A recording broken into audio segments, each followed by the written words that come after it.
کہتے ہیں نا ریفرنس دو بھائی، کیسے خوشی منا سکتے ہیں، کیسے خرچ کر سکتے ہیں، چلو بھائی ریفرنس بھی لے لو.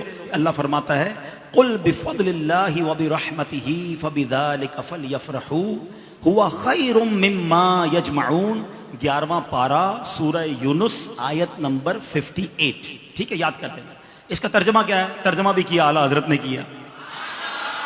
تم فرماؤ اللہ ہی کے فضل اور اسی کی رحمت اور اسی پر چاہیے کہ خوشی کریں، وہ ان کے سب دھن دولت سے بہتر ہے.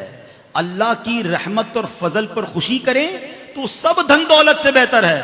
اچھا پھر اللہ کی کوئی بھی رحمت ہو تو خوشی کرنے کا حکم ہے، تو جو سب سے بڑی رحمت ہو، جو سب سے بڑی نعمت ہو. اب آپ ہو سکتا ہے کوئی کہے یار نبی پاک اللہ کی رحمت ہے، یہ کہاں سے آیا بھائی؟ اور پھر قرآن کا ریفرنس دے دیتا ہوں. اللہ قرآن میں فرماتا ہے وَمَا أَرْسَلْنَاكَ إِلَّا رَحْمَةً لِلْعَالَمِينَ. میرے آقا تو سارے جہان کے لیے رحمت ہیں. احادیث میں یہ مضمون ملتا ہے، حدیث قدسی ہے، اے محبوب تجھے نہ بناتا تو یہ کائنات ہی نہ بناتا. جو وجہ تخلیق کائنات ہیں، جس کے سبب یہ دنیا بنی ہے، ان کی آمد کی خوشی کیوں نہ منائیں؟ تو انشاءاللہ دھوم دھام سے میلاد منائیں گے. پرچم بھی لگائیں، لائٹیں بھی لگائیں، مگر چوری کی نہیں، بل دے کر. بے شک 2 ٹیوب لائٹیں لگائیں، 2 بلب لگائیں، مگر بل دینا ہے، کیونکہ ناجائز طریقے سے ثواب نہیں ملتا. محفل نعت کریں، کسی کو تکلیف نہ پہنچائیں. ٹھیک ہے.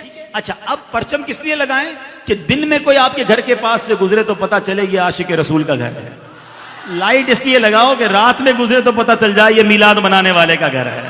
ہاں ابھی کچھ لوگ نکلیں گے یا نکلنے کی تیاری کر رہے ہوں گے، یار یہ لائٹیں کی جگہ جو ہے کسی غریب کی شادی کر دو، یہ نیاز جلوس کرتے ہو تو کسی مریض کا علاج کرا دو. اب تو ان کو جواب بڑا تگڑا دینا ہے. اربوں روپے ان سیلاب زدگان میں انہوں نے ہی بانٹے ہیں جو سرکار کا میلاد بھی مناتے ہیں. انشاءاللہ مسلمانوں کی مدد بھی کریں گے اور میلاد بھی منائیں گے انشاءاللہ. بلکہ مزے کی بات بتاؤں، دعوت اسلامی والوں نے تو یہ طے کیا ہے کہ ان سیلاب زدگان کی خیمہ بستیوں میں جا کر ان کے ساتھ میلاد منائیں گے انشاءاللہ. ہاں ادھر بھی پرچم لہرائیں گے، ان کو انشاءاللہ بریانی بنا کر فاتحہ پڑھ کر سرکار کی میلاد کا لنگر بھی کھلائیں گے انشاءاللہ. اصل پرابلم پرانا ہے. ہاں یہ میں آپ کو بتاؤں، میرے آقا کی جب ولادت ہوئی تھی نا تو شیطان نے سر پہ خاک ڈالی تھی. تو آپ انشاءاللہ خوشیاں منائیں، کیونکہ نبی پاک کی جو خوشی مناتا ہے اللہ اس کے گھر میں خوشی داخل کر دیتا ہے.